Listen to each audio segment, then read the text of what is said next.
بسم اللہ الرحمن الرحیم۔ آج کے اس پروگرام کے حوالے سے پہلا خط ہمیں محمد اقبال صاحب نے لکھا ہے مورو سندھ سے، ڈسٹرکٹ نوابشاہ۔ کہتے ہیں کہ گاؤں دیہات اور بعض اوقات تو شہری علاقوں میں بھی بہت سے لوگ اپنے تنازعات قانونی چارہ جوئی کے بغیر خود ہی حل کرنے کی کوشش کرتے ہیں۔ اس عمل میں جہاں فائدے ہیں وہیں بعض اوقات سنگین قسم کے نتائج بھگتنا پڑتے ہیں۔ آپ رہنمائی کیجئے کہ شرعی اعتبار سے کون سا طریقہ اختیار کرنا چاہیے؟ کیا ہر کام میں قانونی چارہ جوئی یہ زیادہ بہتر عمل ہے، یا اپنے معاملات کو خود ہی درست کرنے اور ان کو حل کرنے کی کوشش کی جائے، جس طرح کے بہت سے علاقوں میں پنچایتوں کا نظام ہے؟ اس میں سے کون سا نظام زیادہ بہتر ہے، اور ہمیں اللہ اور اس کے رسول صلی اللہ علیہ وسلم کی تعلیم کیا رہنمائی کرتی ہے؟ دیکھیے، دونوں طریقے اپنے طور پر استعمال ہوتے رہے اور ہوتے رہیں گے۔ جہاں بھی خلق خدا کی خیر خواہی کا جذبہ موجود ہوگا اور معاملات کو درست کرنے کا رجحان موجود ہوگا تو یقیناً اس طرح کی تمام کاوشوں میں اور کوششوں میں بھلائی ہوگی، بہتری ہوگی۔ انسانی دنیا اچانک ترقی کے راستے پر نہیں چل پڑی، بلکہ ایک مسلسل عمل ہے کہ انسان اپنے تجربات سے سیکھتا ہے اور سیکھتا رہے گا۔ ایک وقت تھا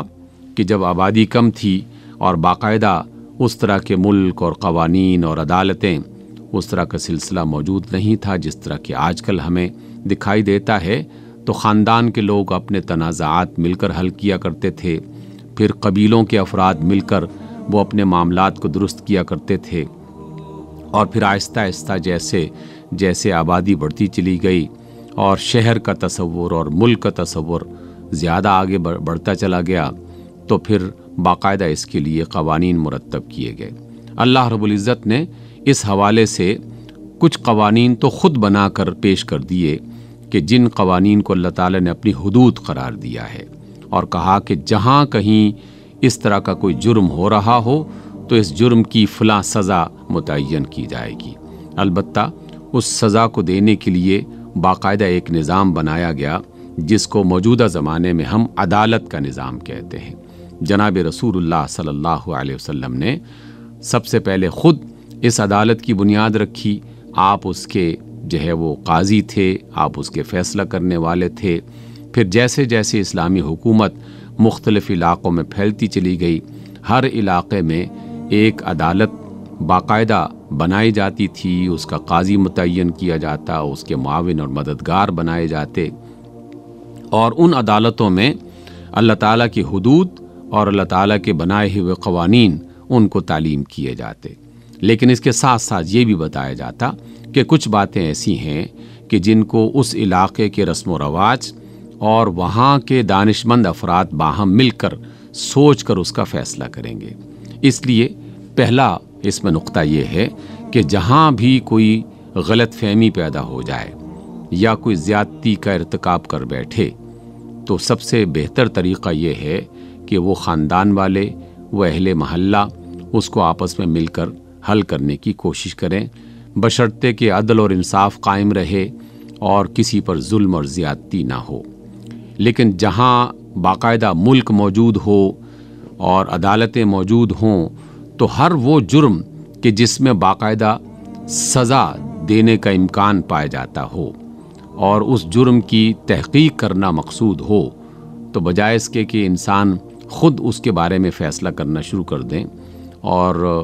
اس کو عدالت کی طرف نہ لے کے جائیں، تو یہ ایک اچھا عمل نہیں ہوگا، کیونکہ انفرادی طور پر جو لوگ بھی فیصلہ کریں گے اس میں بعض اوقات زیادتی ہو جاتی ہے۔ جیسے ہم آج کل اکثر سنتے اور دیکھتے رہتے ہیں کہ کسی شہر میں کوئی چور پکڑا گیا، کوئی راہزنی کرتا ہوا پکڑا گیا اور کسی نے زیادتی کی، تو اہل محلہ نے یا شہر کے لوگوں نے، بازار کے لوگوں نے خود ہی اس کو پکڑا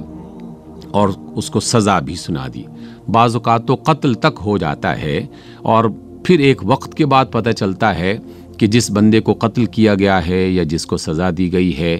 وہ درست نہیں تھی، اس میں فلاں فلاں خرابیاں تھیں یا کوئی غلط فہمی تھی۔ اسی وجہ سے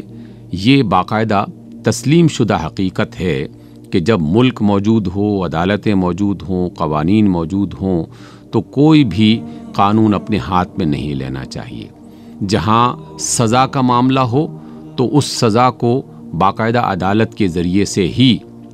نافذ کرنا چاہیے۔ سب سے پہلے عدالت اس کی تحقیق کرتی ہے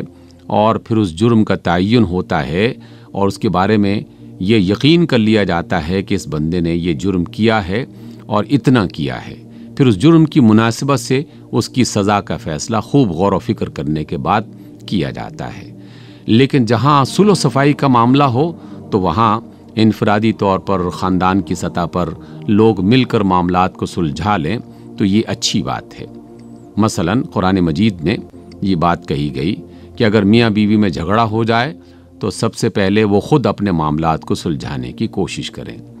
اگر وہاں یہ معاملہ درست نہیں ہو رہا تو پھر خاندان کے جو سمجھدار افراد ہیں وہ مل کر ان معاملات کو درست کرنے کی کوشش کریں، اور اگر ایسا بھی نہیں ہے تو پھر اس کے بعد کے اقدامات جو ہیں وہ اٹھانے کے لیے تعلیم ہمیں ملتی ہے۔ حتیٰ کہ ایک وقت ایسا بھی آتا ہے کہ جس میں عدالت کو مداخلت کرنا پڑتی ہے اور پھر وہ فیصلہ کرتے ہیں۔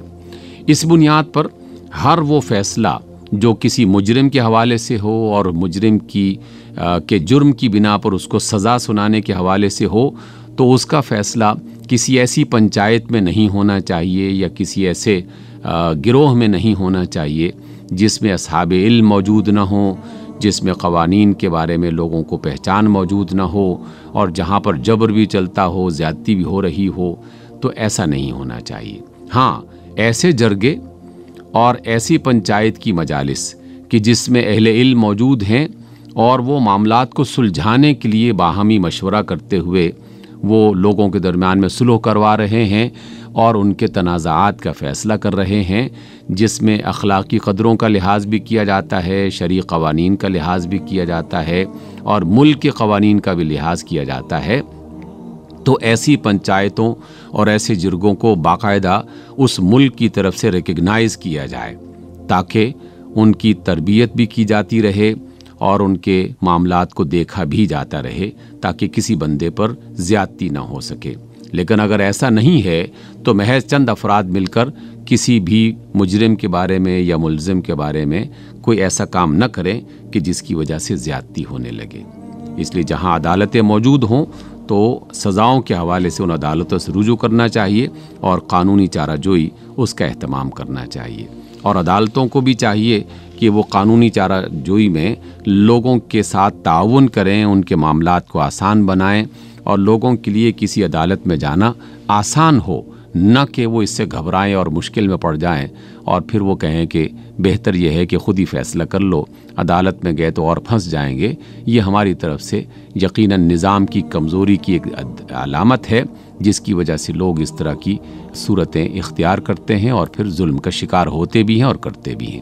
اللہ تعالی ہمیں اس بات کی توفیق دے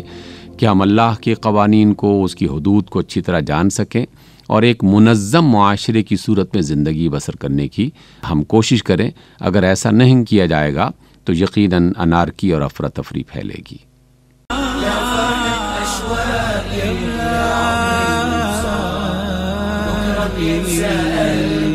كل أيام الصعب